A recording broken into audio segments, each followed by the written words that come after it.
ప్రతిరోజు పప్పు అన్నం తినడం నాకు విసుగు పుట్టించేస్తోంది. బయట వర్షం చాలా జోరుగా పడుతోంది కదా. ఈరోజు మార్పుగా ఏదైనా రుచికరమైన వంటకం చేసి పెట్టు, అత్త నాతో అంది. సరే అత్త, ఒక్క 2 నిమిషాలు అలాగే కూర్చోండి, నేను పొలం నుండి ఇప్పుడే తిరిగి వస్తాను. అమ్మో, ఈ వర్షం ఎంత దారుణంగా పడుతుందో చూడండి. అసలు పొలంలో ఏమైనా మిగిలి ఉందో లేదో.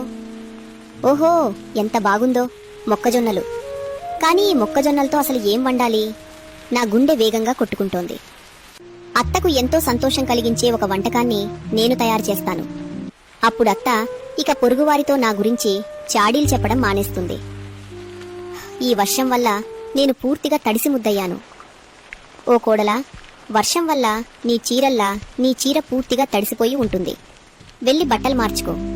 ఇంతలో నేను ఈ మొక్కజొన్న పొత్తుల నుండి గింజలు వలిచి సిద్ధం చేస్తాను, అత్త నాతో అంది. ఈ మొక్కజొన్న పొత్తులను ఉడకబెడతాను. ఆ తర్వాత వాటి నుండి గింజలను ఒక్కొక్కటిగా జాగ్రత్తగా వలుచుకుంటాను.